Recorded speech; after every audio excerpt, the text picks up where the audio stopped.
This is Majo John Madden broadcasting from beautiful downtown El Diamante, Mexico.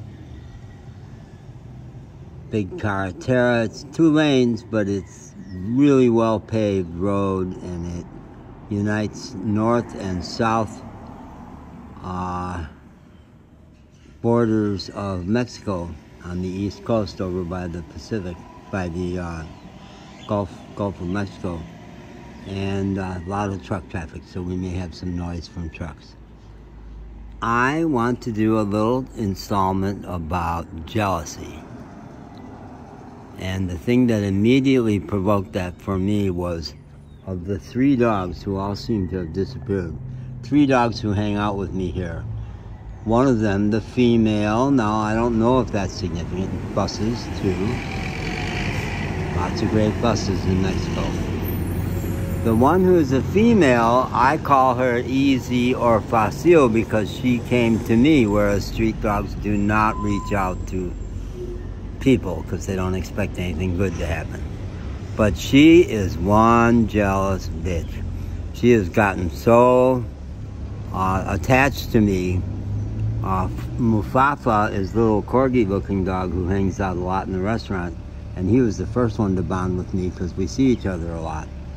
And she does not like him or any dog to get between her and me. And they had a big fight right out there where that truck is a few days ago because he was in between her and me. Big fight. This morning, that same little dog, who's really tight with me because he sleeps in the van. The van, maybe you can see it back there, the big black van, is parked back there now. It was parked down the road for 4 weeks at the mechanical shop, and they're still working on it, but they've got the engine. He had gone off, and he was off doing a hunt or something, and came back after maybe half an hour, and she didn't like him being there. She tried to keep him from getting to me. No, I have jealousy. I think we've all got it. It's part of the human equipment that when we're insecure, we don't want to share. We want to own the ones we love. And I do believe that monogamy is not for everybody. It should not be the gold standard for relationships. I think there are a lot more unhappy monogamous relationships than happy ones. I saw an article about the hatred between monogamous couples. And that, I think I've seen it. It happens. Or if you're stuck with somebody, if you have no other options, and it cuts you off from everybody else. Cuts you off. If you get nervous, if your partner is getting too tight with someone else of the same, of whatever they're attracted to. Yeah. So I had it happen here. The young woman who works here, who I'm hot for, honestly, and very attached to. I like her an awful lot, and I'm still not clear what's going to happen.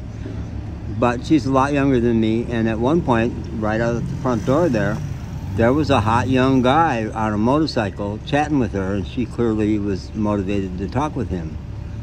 And turns out he's a military guy who's got property here. He's got a ranch near here and a big, beautiful pickup truck he drives, and he's cool and quite good looking. That's Easy or Facile, the jealous little bitch.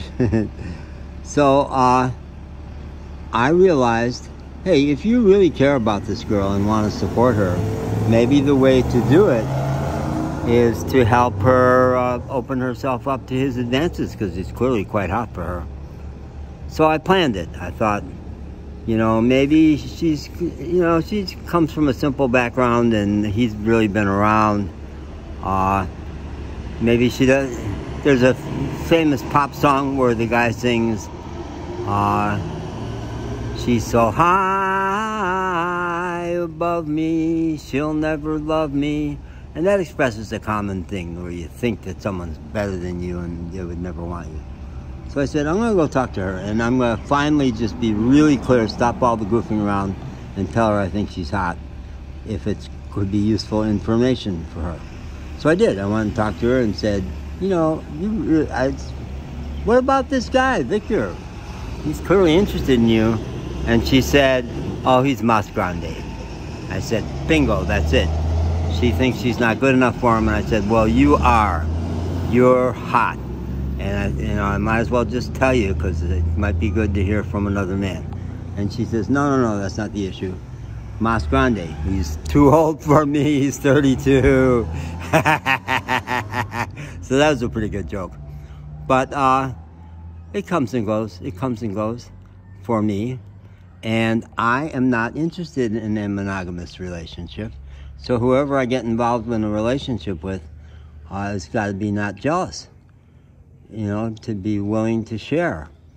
And I have to be willing to share, because I have to be wanting that for any partners I have, that they also. So I had a whole long extended fantasy this morning that this young woman and I would be kind of long-time partners, and she would travel with me and set up housekeeping out in the Yucatan Peninsula if I end up out there.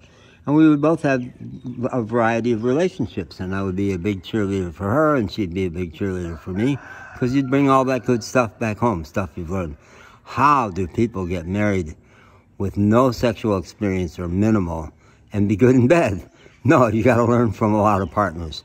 You learn stuff. So, yeah.